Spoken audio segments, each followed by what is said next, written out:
Yes, Jesus loves me.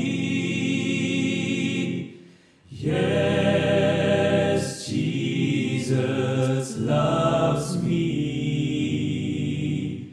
Yes, Jesus loves me. The Bible tells me so.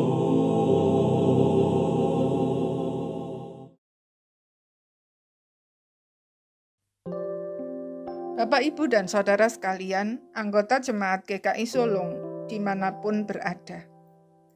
Firman Tuhan hari ini akan dibaca dari Wahyu 1 ayat 9 sampai dengan 11. Demikian firman Tuhan.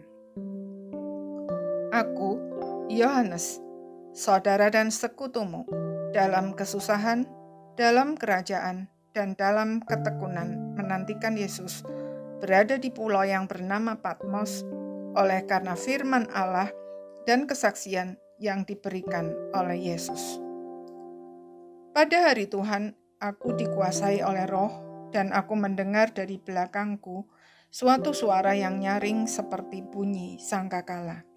Katanya, "Apa yang kau lihat, tuliskanlah di dalam sebuah kitab, dan kirimkanlah kepada ketujuh jemaat ini, ke Efesus, ke Smyrna, ke Pergamus, ke Tiatira, ke Sardis, ke Philadelphia, dan ke Laodikia."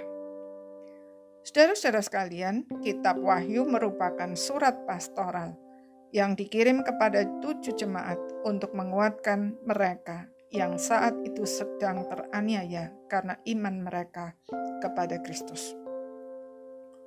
Angka 7 dalam kitab Wahyu adalah angka sempurna. Artinya, 7 jemaat tersebut merupakan simbol dari semua orang percaya di semua tempat dan zaman. Yohanes menuliskan semua itu berdasarkan penglihatan yang dia terima di Pulau Patmos. Tuhan Yesus menyatakan diri sebagai Dia yang berjalan di antara ketujuh kaki dian. Artinya, Dia ada di tengah-tengah jemaat Tuhan dan mengenal setiap orang secara pribadi. Kalau kita perhatikan cara Tuhan Yesus menyatakan diri maupun pesan yang disampaikan kepada setiap jemaat itu unik. Bahkan janji bagi mereka yang menang pun unik, sesuai dengan kondisi masing-masing jemaat. Kepada jemaat Efesus dijanjikan hidup yang kekal, kepada jemaat Smyrna tidak binasa, kepada jemaat Pergamus pemeliharaan Allah yang sempurna dan karakter yang diperbarui, kepada jemaat Tiatira otoritas atas iblis dosa dan maut, jemaat Sardis kekudusan sempurna, jemaat Philadelphia diakui di hadapan Bapa dan menjadi soko guru jemaat selamanya, dan kepada jemaat Laodikia memerintah bersama Kristus. Artinya, Dia memperlakukan kita masing-masing secara pribadi. Di matanya kita semua istimewa. Dia tidak pernah membandingkan kita dengan orang lain. Matanya tertuju kepada kita masing-masing secara pribadi. Dia menghargai setiap usaha kita untuk memahami isi hatinya dan bertumbuh menjadi semakin serupa dengannya. Bahkan ketika kita gagal pun kasih-Nya tidak pernah berubah. Dia sangat memahami kelemahan kita, mau mengingatkan, mengampuni, dan menolong kita bertumbuh. Tetapi ada bagian yang harus kita lakukan, yaitu mendengarkan tegurannya, mengakui dosa dan kegagalan-kegagalan kita dengan penuh penyesalan, menerima pengampunan dan bertobat.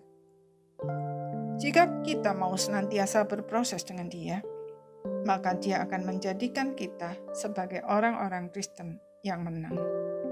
Dengan demikian, kita dapat menjadi saksinya yang hidup, yang melalui kita Allah berkenan menyatakan diri-Nya kepada mereka yang belum mengenal Dia. Masa pandemi seperti sekarang ini adalah momen penting bagi kita untuk mempersaksikan kemuliaan Allah melalui cara hidup yang berbeda dengan dunia.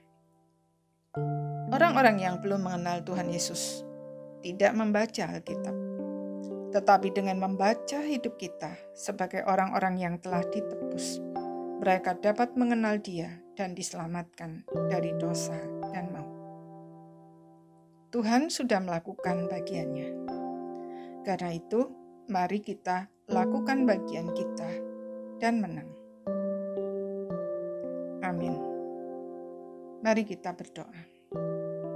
Tuhan Yesus, terima kasih karena Tuhan menganggap saya istimewa dan memperlakukan saya secara unik.